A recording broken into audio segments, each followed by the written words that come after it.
108 नामों वाली माँ के 9 स्वरूप और 51 शक्तिपीठ। भले ही माता के सभी नाम अलग हैं, शक्ति पीठों का महत्व अलग अलग है, लेकिन माता का स्वरूप एक ही है। इन्हीं 51 शक्ति पीठों में एक है चिंतपूर्णी देवी। चिंतपूर्णी माता का भव्य मंदिर हिमाचल प्रदेश के ऊना में स्थित है। जितनी सुंदर हिमाचल की वादियां हैं, उतना सुंदर चिंतपूर्णी माता का मंदिर। समस्त चिंताओं को दूर करने वाली माँ चिंतपूर्णी। माँ चिंतपूर्णी का धाम हिमाचल के ऊना में मौजूद है, जहां पर इस वक्त न्यूज़ नेशन की टीम पहुंची है। माँ चिंतपूर्णी के बारे में कहा जाता है कि माता सती के चरण यहां पर गिरे थे और इसलिए भक्त दूर दूर से यहां पर विशेष पूजन के लिए पहुंचते हैं और माँ के चरणों का आशीर्वाद लेते हैं। आज हम भी आपको करवाएंगे माँ चिंतपूर्णी के दर्शन, जो कि 51 शक्तिपीठों में से एक है। तो चलिए हमारे साथ। तो आइए सीधे लिए चलते हैं, आपको माता के दर्शन करवाते हैं। माँ चिंतपूर्णी का ये धाम, जहाँ पर ये जो मुख्य द्वार है, वहाँ पर एक तरफ भगवान हनुमान की मूर्ति है तो दूसरी तरफ काल भैरव की मूर्ति स्थापित की गई है। मंदिर के अंदर एंटर होते ही एक चांदी का गेट नजर आता है। इसके बाद ये ठीक सीधे आप मेरे वो गर्भगृह देख रहे हैं, जहाँ पर इस वक्त मैं मौजूद हूँ, और ये वही गर्भगृह जहाँ पर माँ पिंड रूप में स्थापित की गई है। हिमाचल प्रदेश के ऊना जिले में इस वक्त हम मौजूद हैं। चिंतपूर्णी धाम के बारे में मान्यता है कि माता सती के चरण यहाँ पर गिरे थे और पिंड रूप में माँ के दर्शन यहाँ पर होते हैं। ये मंदिर एक वट वृक्ष के नीचे बना हुआ है और यहीं पर माँ स्थापित की गई है। मंदिर के स्वरूप के बारे में अगर बात की जाए तो मंदिर का स्वरूप जो है वो बेहद भव्य है। फूलों से सजावट की गई है। नवरात्र का खास मौका है, इसलिए हर तरफ सजावट जो है वो बहुत अच्छे तरीके से यहाँ पर नजर आती है। और यही वो रास्ता जिससे कतारबद्ध होकर अभी धीरे धीरे भक्त आगे बढ़ रहे हैं और माता के दर्शन कर रहे हैं। ठीक सामने आप माता का स्वरूप भी देख पा रहे हैं। माँ चिंतपूर्णी यहाँ पर पिंड रूप में स्थापित है। माता के दर्शन कर यहाँ पर भक्त अपनी चिंताओं को दूर करने और अपने कष्टों को दूर करने के लिए मनोकामना करते भी नजर आ रहे हैं। जो यहाँ प्राप्त हुआ है वो कहीं प्राप्त नहीं हुआ। महामाई की इतनी कृपा है, जब आए थे कुछ नहीं था पास, आज महामाई का दिया हुआ सब कुछ है। महामाई के बहुत अच्छे दर्शन हुए हैं, बहुत अच्छा दरबार सजा हुआ है। माँ मेहर करे, सब पे बच्चियों पे खुशियाँ बरसाए। हम हर साल नवरात्रों पे आते हैं, 6 महीने के बाद संक्रांत पे भी आते हैं। बहुत अच्छा लगता है माता के मंदिर पे आकर। यहाँ पर घना जंगल हुआ करता था, वहाँ पर आज माँ चिंतपूर्णी का ये भव्य मंदिर स्थित है। मंदिर का इतिहास 800 साल पुराना बताया जाता है।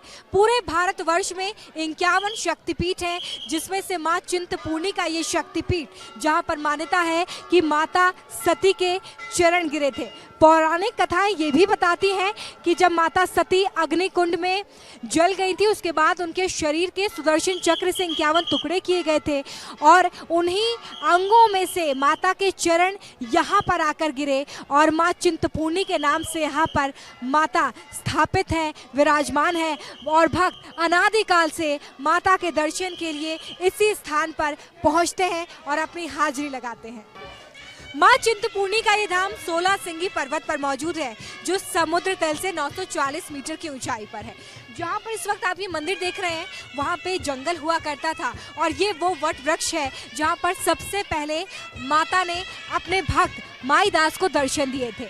तब से लेकर आज तक इसी वट वृक्ष के नीचे माता पिंड रूप में स्थापित है और भक्त उनके दर्शन के लिए, उनकी आराधना के लिए यहाँ पर बड़ी संख्या में पहुँचते हैं। पौराणिक कथाएं ये बताती हैं कि माईदास को इसी स्थान पर माता के दर्शन हुए थे और माईदास को माता की तरफ से ये निर्देशित किया गया था कि मैं पिंड रूप में यहाँ पर स्थापित रहूंगी, तुम मेरे दर्शन और पूजन के लिए यहाँ पर ही मौजूद रहकर मेरी आराधना करते रहो। माईदास जी 3 भाई थे जो कि पटियाला में रहा करते थे, परंतु वहाँ पे मुगलों के अत्याचार के कारण वहाँ से उस स्थान को छोड़कर अंब के पास जो कि रिपो नामक गांव है वहाँ पर आकर रहे। उस समय खेतीबाड़ी हुआ काम किया करता था। माईदास जी माँ का दिन रात भगवती का पूजन अर्चन किया करते थे, परंतु भाइयों के साथ हाथ न बटाने के कारण भाइयों ने माईदास जी को अलग कर दिया, परंतु उनके पूजन क्रियाकलाप में कोई परिवर्तन नहीं आया। अलग होने के बाद भी वो रिपो नामक गांव से पैदल चल के ये नूरपुर के पास उनका ससुराल थे, वहाँ चले जहाँ इस समय हम खड़े हैं। इसी बट वृक्ष के नीचे आके उन्होंने विश्रांति की थी। तो यहाँ पे उन्होंने भगवती ने उनको दृष्टांत दिया था कि माईदास तुम यहाँ में रहकर मेरा पूजन अर्चन करो। इस वक्त हम मौजूद हैं माँ चिंतपूर्णी के गर्भगृह के बेहद नजदीक। मेरे ठीक पीछे आप माता के पिंड स्वरूप के दर्शन कर पा रहे हैं। माँ चिंतपूर्णी यहाँ पर पिंड रूप में स्थापित है। नवरात्र का खास मौका है, इसलिए माता का खास श्रृंगार यहाँ पर किया गया है। फूल से, चुनरी से, कुमकुम से यहाँ पर माता का विशेष श्रृंगार किया गया है। मंदिर स्वरूप के बारे में अगर मैं आपको बताऊं तो मंदिर का स्वरूप बहुत ही ज़्यादा भव्य है। सोने का काम यहाँ पर किया गया है। सोने से यह पूरा जो प्रांगण है वो सुसज्जित है। बहुत खूबसूरत कलाकृतियाँ इस पर उकेरी गई है। साथ ही इस मंदिर का गुंबद जिसे खास तरह के फूलों से यहाँ पर सजाया गया है। माँ चिंतपूर्णी के लिए कहा जाता है कि माता के एक बार दर्शन कर लेने से भक्तों के हजारों कष्ट पल भर में पलक झपकते ही दूर हो जाते हैं। और यही कारण है कि कई किलोमीटर का सफर करके, कई राज्यों को पार करके माँ चिंतपूर्णी के दरबार में इस वक्त भक्त पहुंच रहे हैं।